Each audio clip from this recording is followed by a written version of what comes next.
오늘 우리가 함께 볼 하나님의 말씀은요, 우리 구약성경 출애굽기 40장 우리 34절 말씀부터 우리 38절까지의 말씀을 함께 나누도록 하겠습니다. 우리 출애굽기 40장 34절로 38절의 말씀을 우리 함께 한 목소리로 우리 합독했으면 좋겠습니다. 우리 함께 주님의 말씀을 합독하시겠습니다.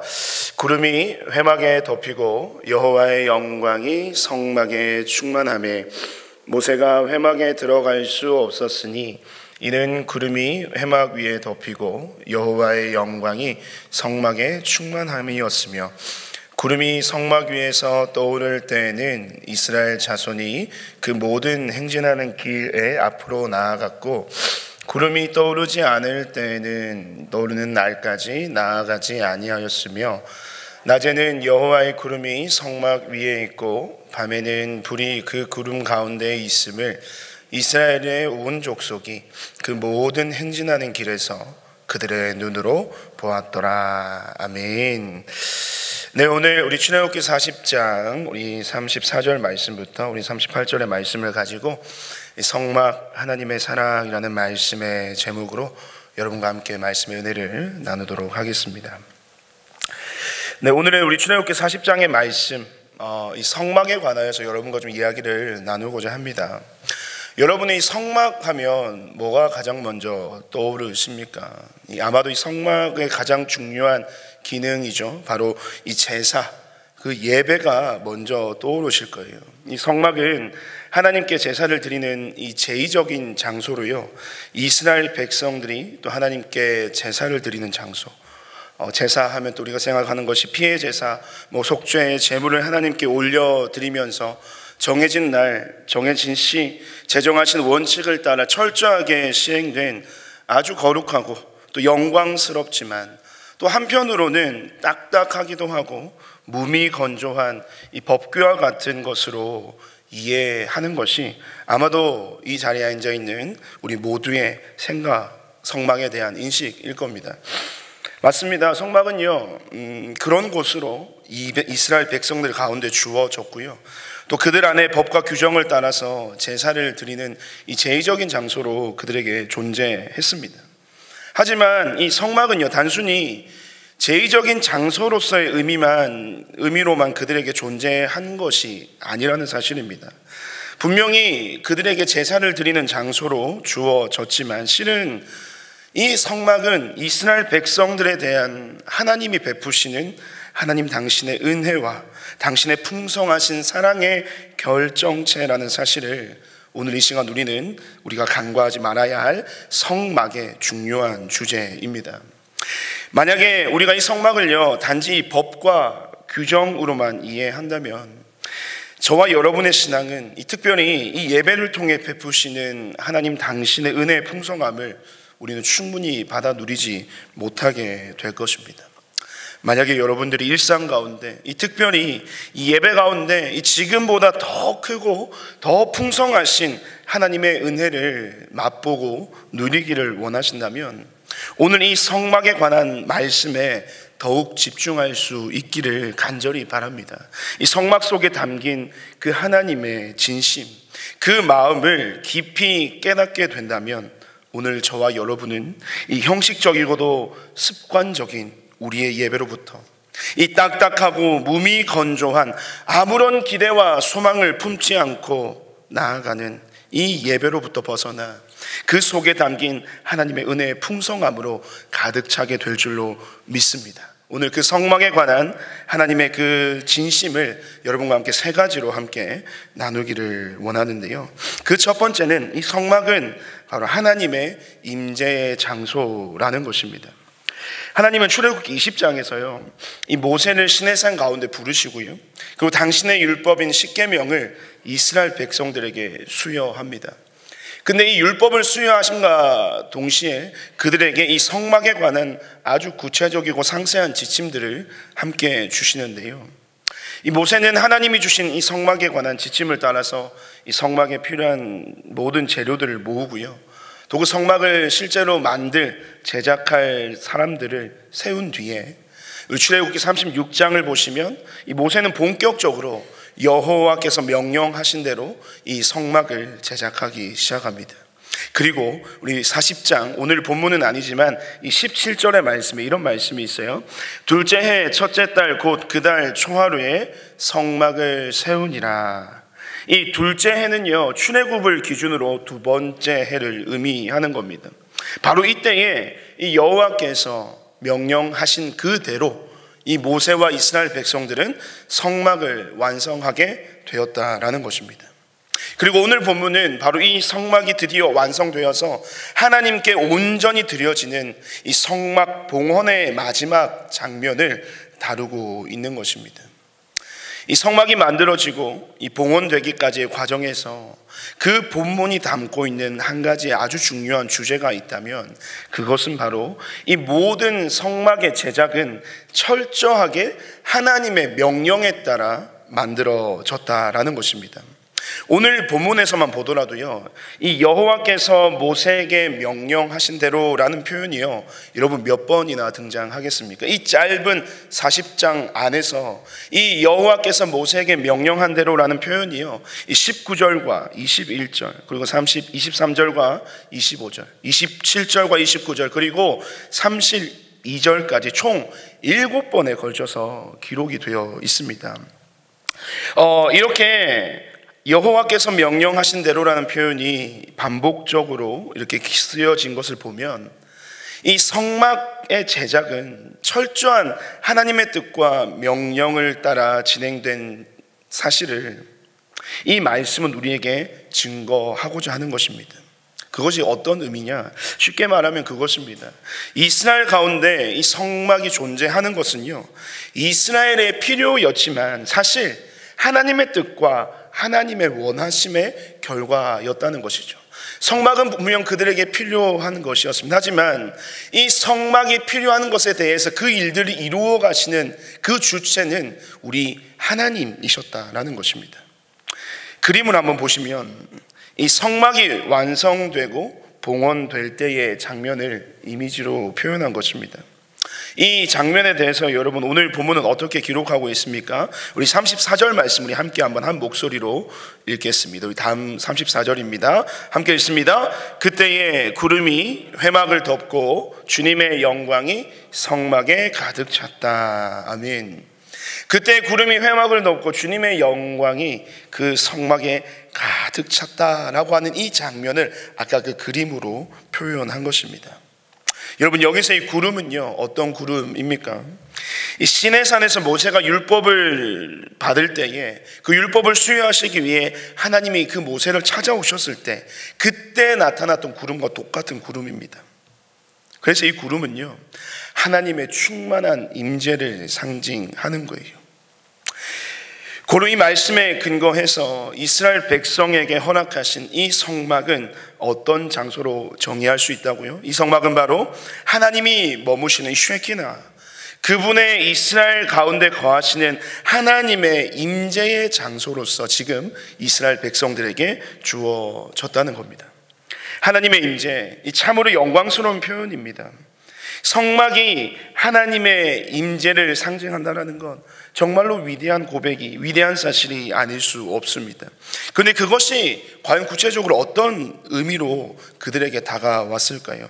이 출애굽기 25장 8절의 말씀을 보시면 이렇게 기록하고 있는데요, 내가 그들 중에 거할 성소를 그들이 나를 위하여 짓되라고 말씀하셨습니다. 지금 이 성막을 통해서 하나님의 임재가 이스라엘의 진영 가운데 충만하다고 하는 것은요, 곧 하나님이 지금 이스라엘 백성 가운데 거하고 계신다라는 것입니다.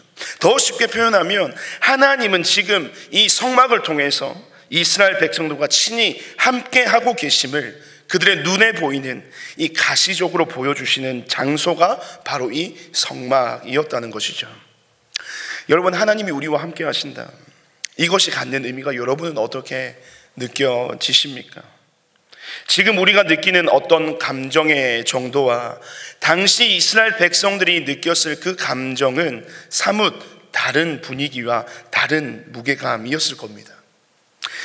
힘들었지만 이 익숙했던 삶의 터전이었던 애굽을 떠나서요, 죽을 고비를 넘기고 하나님의 약속은 비록 주어졌지만 여전히 막연하고 불분명했던 이 약속의 땅이라 불리는 이 미지의 땅으로 이 무작정 걸어야만 했던 이스라엘 민족들의 상황 안에서요, 이 하나님의 임재로 충만한 여호와의 구름이라 불리는 이 쉐키나의 영광이 가득했던 그 성전 봉헌의 이 장면은 앞으로 인생의 여정 속 불안과 걱정으로 가득했던 이스라엘 백성들에게 확신과 위로, 또한 소망과 평안을 주기에 충분하지 않았겠습니까?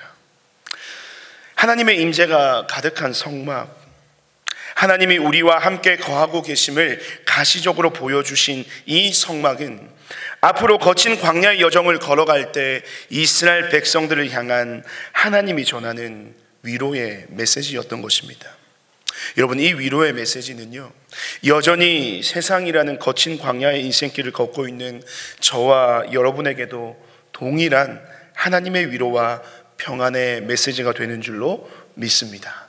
성막은 바로 하나님의 임재의 장소였던 것이죠. 둘째로 이 성막은요, 어떤 장소였을까요? 이 성막은요, 하나님의 약속의 성취의 장소였다는 것입니다. 이 성막은 하나님의 약속의 성취의 자리였습니다. 우리 본문 36절과 37절 말씀 우리 함께 한 목소리로 읽을까요? 구름이 성막 위에서 떠오를 때에는 이스라엘 자손이 그 모든 행진하는 길에 앞으로 나아갔고, 구름이 떠오르지 않을 때에는 떠오르는 날까지 나아가지 아니하였으며. 아멘. 이스라엘 백성들이 이 광야를 걸어갔던, 이 광야를 대했던 삶의 방식입니다. 여호와의 구름이 성막 위에 떠오르면요, 앞으로 나아가고요, 그 여호와의 구름이 떠오르지 않을 때면 그 자리에서 멈추고, 떠오를 때까지요 몇 날 며칠을 그곳에서 기다렸다는 것입니다. 이러한 그들의 행동 양식은 하나님에 대한 어떤 그들의 신앙의 태도를 반영하는 것일까요?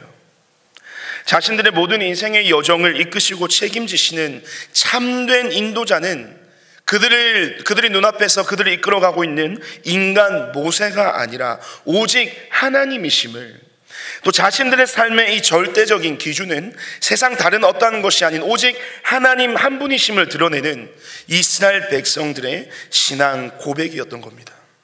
더 나아가 하나님이 가라면 가고 하나님이 멈추라면 멈추는 이 철저한 하나님의 인도하심을 따르면 반드시 하나님이 그들에게 약속하신 그 땅에 이를 수 있을 것이라는, 여전히 막연하지만 여전히 불분명하지만 하나님 안에서 그 모든 약속이 이루어질 것을 확신하는 그들의 위대한 믿음의 고백으로 볼 수 있는 것이죠. 여러분, 한 인간으로서요, 더 정확하게는 한 사람의 죄인으로서 자신이 아닌 다른 누군가를 여러분 전적으로 믿고 신뢰하며 살아간다는 것이 과연 가능한 일입니까? 저는 거의 불가능에 가깝다고 봅니다. 왜냐하면 수많은 인간들의 역사를 통해서도 그렇고, 또 멀리 내다볼 것도 없이요, 지금까지 살아온 저와 여러분의 삶을 돌아보아도 그렇지 않습니까? 우리는 나를 의지하면 의지했지, 내가 아닌 다른 누군가를 전적으로 신뢰하며 산다는 것, 그것은 절대로 쉬운 일이 아님을 우리는 우리의 경험을 통해서도 알 수 있습니다.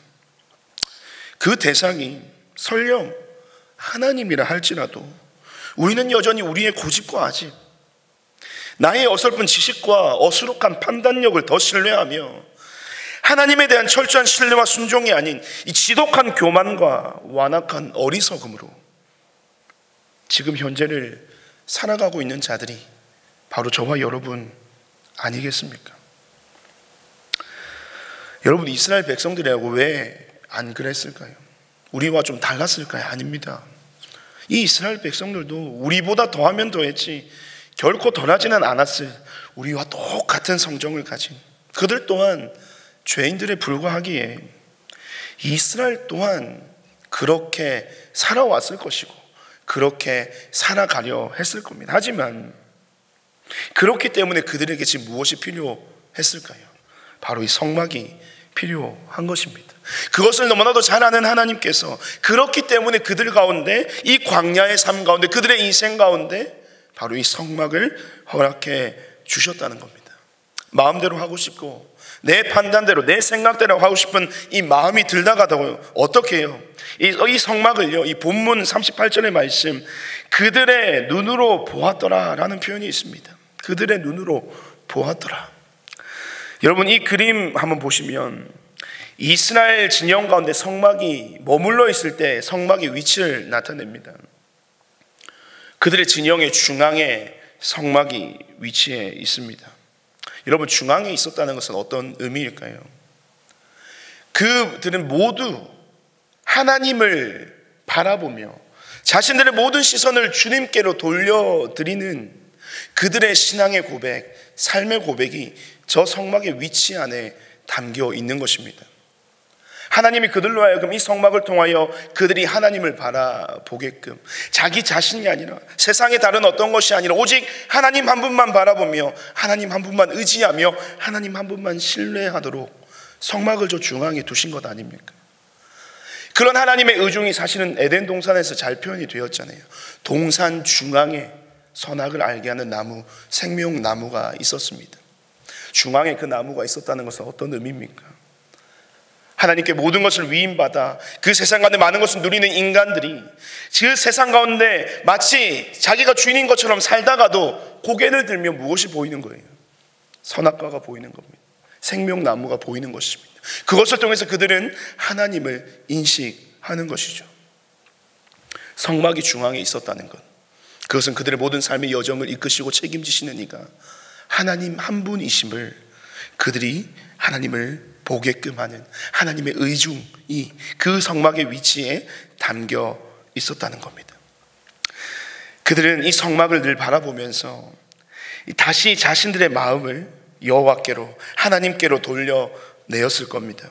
그리고 다시금 철저히 주님을 바라보는, 그리고 주님을 의지하는, 그 주님을 신뢰하는 작업들을, 그 훈련을 이 광야에서, 이 성막 앞에서 끊임없이 반복했을 거예요. 하나님을 의지하며 전적인 순종으로 인생의 여정을 주님께 내어 맡긴 그들, 그런 자들에 대한 하나님의 보상 혹은 하나님의 응답이 여러분 무엇이겠습니까? 바로 하나님께서 약속하신 유업, 약속의 땅 가나안이었습니다. 성막은 바로 이 같은 하나님의 그 약속을 맛보고 경험케 되는 축복의 통로요, 그들에게는 은혜의 자리로 존재했다는 것입니다. 그리고 마지막으로 성막은 어떤 장소였습니까? 이 성막은요, 하나님과의 만남이 이루어지는 장소였다는 것이죠. 우리 출애굽기 29장 43절의 말씀을 우리 함께 한 목소리를 읽겠습니다. 내가 거기서 이스라엘 자손을 만나리니 내 영광으로 말미암아 회막이 거룩하게 될지라. 내가 거기서 이스라엘 자손을 만나리니, 여기서의 거기는 바로 이 성막입니다. 이 말씀에 근거하여서요, 우리는 하나님의 어떠함을 알 수 있습니까? 하나님은요, 늘 저와 여러분을 만나기를 원하신다는 겁니다. 하나님은 당신의 백성인 이스라엘과도 만나기를 원하셨어요. 하지만 너무나도 안타깝게도 그들을 만나실 수가 없었습니다. 하나님은 거룩하시고 이스라엘은 죄로 인해 타락했기 때문이었습니다. 그래서 하나님은요, 그들을 만나시기 위해서 무엇을 주셨습니까? 이 성막을 주신 겁니다. 이 거룩한 성막을 통해서 이 거룩함을 힘입어 우리가 하나님께로 나아갈 수 있는, 아쉽지만 아주 제한적이고 이 국한적인 방편을 그들에게 이 성막의 제도를 주심을 통해서 하나님을 만날 수 있는 길을 아주 잠깐, 아주 작게 그들에게 열어주신 것이죠. 그렇게라도 하나님은 우리와 만나기를 원하셨던 겁니다. 저와 여러분을 만나고 싶어 하시는 하나님의 마음은요, 참으로 진심입니다. 그 하나님의 진심은요, 이 출애굽기뿐만이 아니라 이 모든 성경을 통틀어서 그 하나님의 마음이 곳곳에서 묻어나고 있지 않습니까? 지금이야 죄로 인해 하나님과 멀어져 있는, 또 헤어져 있는 상태이지만요, 사실 본래 우리는 하나님과 함께하는 존재로 지음 받았지 않습니까? 그것이 바로 천지창조 에덴에서의 우리와 하나님의 모습입니다. 하나님의 형상과 모양대로 지음받은 우리는 하나님의 성품을 따라 그 거룩함을 소유하였고요, 고로 하나님과 늘 함께하며 하나님과 늘 만나는 일이 우리의 삶의 일상이었던 때가 있었다는 것입니다. 저와 여러분은 기억하지 못할지라도 그런 때가 우리에게 있었다는 겁니다. 그것이 바로 우리의 삶의, 우리의 인생의 근본이자 근원이죠. 하나님은 늘 그때가 그리우신 것 같아요. 아무런 거리낌 없이 내 사랑하는 자녀, 백성들과 함께 만나던 그때가 우리 하나님은 늘 그리우신 것 같습니다. 그래서 그때로 돌이키고자 하시는 것이죠. 그때로 돌아가고 싶어 하시는 겁니다. 우리는 이것을 두고요, 에덴의 회복이라고 부르곤 합니다. 에덴의 회복. 그것은 하나님과 우리 사이의 모든 허물어지고 깨어진 관계를 다시금 일으키는 것입니다. 하나님은 성막을 통해서 이스라엘 백성들에게 제한적이지만 그 에덴의 회복을 꿈꾸는 하나님 당신, 하나님 자신의 진심을, 그 사실을 까맣게 잊어버리고 살아가고 있는 죄인된 저와 여러분에게, 이스라엘 백성들에게 보여주셨습니다. 그리고 그 진심은 성막에서 끝나지 않고 더 이상 제한적이거나 국한된 방편이 아닌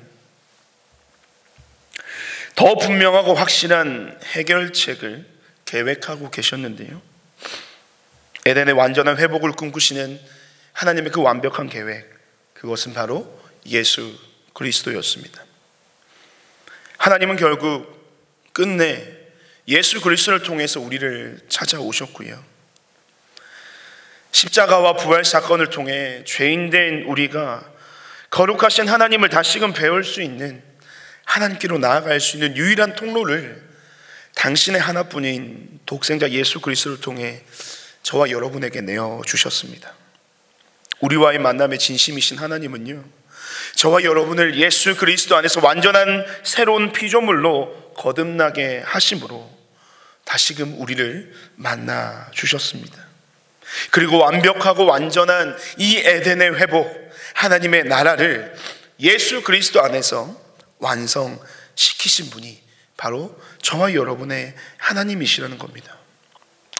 여러분, 오늘 이 본문을 통해서 하나님께서 이스라엘에게 만들도록 명령하신 이 성막은 하나님의 임재의 장소요, 당신의 약속을 성취하시는 자리이며 죄인된 우리를 만나주시는 거룩한 장소임을 우리가 알게 될 때에 우리는 이 성막에 가득 담긴 그 하나님의 진심, 저와 여러분을 향한 하나님의 크고 놀라운 사랑을 발견하게 될 것입니다.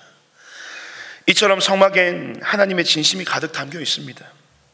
다시 성막의 역할과 기능으로 돌아가 보면, 여러분, 성막에서 가장 중요한 활동, 기능이 무엇이었습니까? 아까도 말씀 나눴지만 제의, 제사, 예배였습니다. 그렇게 이 예배는 우리를 향한 하나님의 진심, 그 사랑이 응축되어 있는 하나님의 사랑의 집약체이며, 예수 그리스도의 은혜를 힘입어 하나님께 나아갈 수 있는, 하나님이 우리를 만나주시는 자리가 바로 이 예배의 자리인 것입니다. 그렇게 우리에겐요, 예수 그리스도의 복음이 선포되는 이 예배 자리에 대한 간절함과 사모함이 있어야 하는 것입니다. 만약 여전히 형식적이고 습관적인 예배에 대한 우리의 삶의 태도가 존재한다면, 오늘 이 시간 우리 자신의 영적인 삶의 변환을 두고 주님께 간절히 여러분 기도해야 할 것입니다.